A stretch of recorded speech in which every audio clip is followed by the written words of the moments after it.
conference finals of these Stanley Cup playoffs haven't exactly been must-watch TV, although the game last night sure was. Good morning to you. Good Thursday morning. I'm Dejan Kovacevic of DK Pittsburgh Sports. This is Daily Shot of Penguins. It comes your way bright and early every weekday. If you're into football and or baseball, I also offer daily shots of Steelers and Pirates in the same place that you found this. Panthers 5, Hurricanes 3 last night in Raleigh. That was Game 5 of the Eastern Conference Final, and that was the series. Panthers are advancing to the final for the third straight year, which, by the way, before I get to my actual points this morning, is an amazing feat unto itself.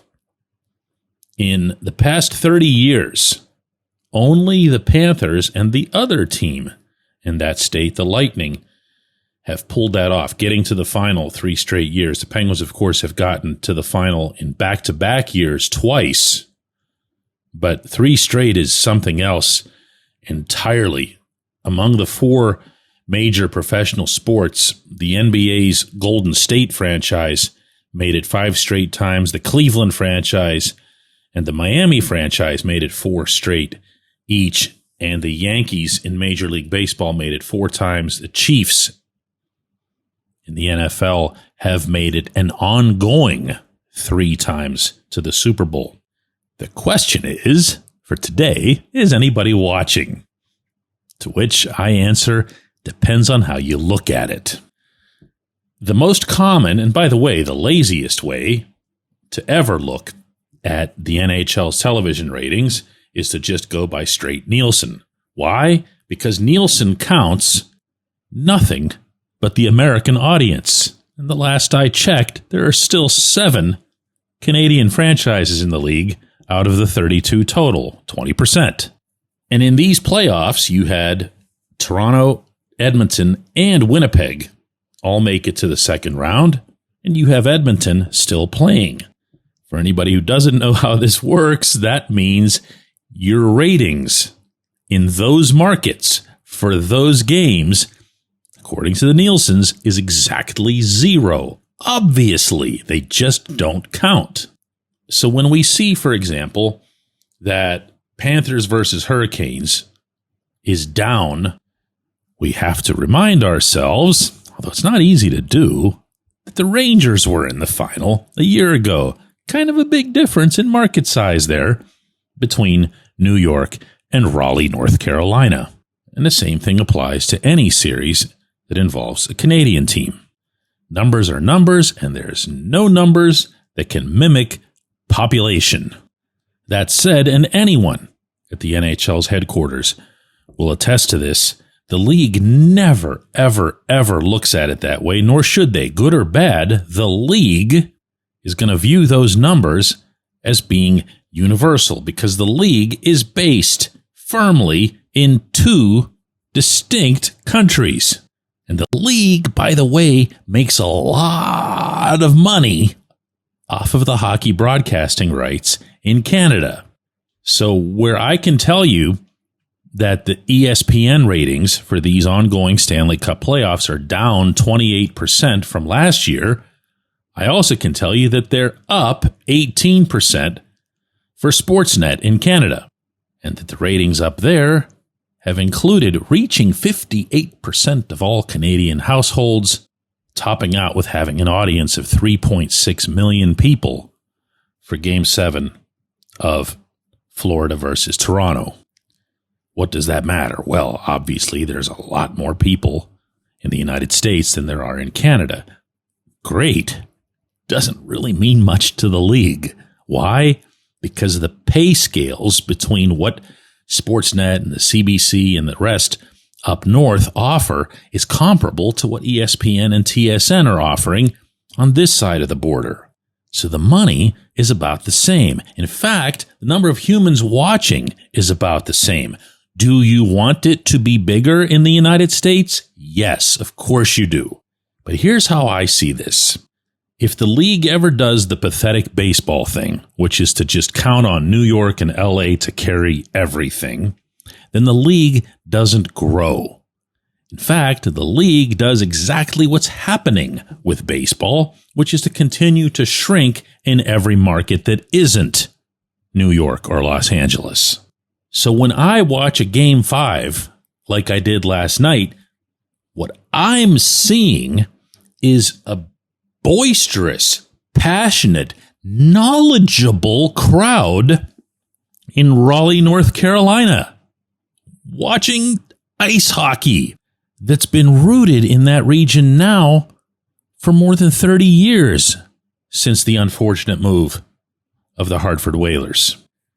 What I see when I'm watching the games in Sunrise, Florida, and especially the one that I covered just a couple of months ago when the Penguins were down there, blows my mind. This was the deadest of all dead buildings in the league, with apologies to Vancouver. And the Panthers' own fans were invariably outnumbered, not just by the Pittsburghers. They've been filling that place forever. And not just when the Canadian teams play there. They were outnumbered by every other team's fans. And just like that, the script has flipped in Florida for both franchises, for the Lightning and for the Panthers. Florida, as a state, for all its many failings, and my God, don't get me started on how little I like being there, just like in life, has a lot of humans there and is growing faster than any state in our country. Between that and North Carolina, also a growing state, you're talking about real growth for hockey, in paying for tickets to see it, in watching it on television, and you'd better believe at the participatory level. That doesn't occur overnight, but it's occurring. And hockey in the United States at the participatory level has never, ever, ever been stronger. The United States won the IIHF World Championships this past weekend, and it was not at all an upset or a surprise to anyone. Why? Look at the players on that team, including Logan Cooley from right here in West Mifflin. They were kids. They're the future of American hockey. Some of them are going to be on that roster this coming winter in Italy for the Olympics. All of this is headed in a healthy direction. When we come back, J1Q. This episode is brought to you by Bet Online, your number one source for all your summer sports needs this season, from Major League Baseball, golf, NHL, NBA playoffs. Get the latest odds and lines, including all team matchups, player props, odds on just about everything that's out there. Head to the website today or use your mobile device to get in on the action. Bet Online, where the game starts.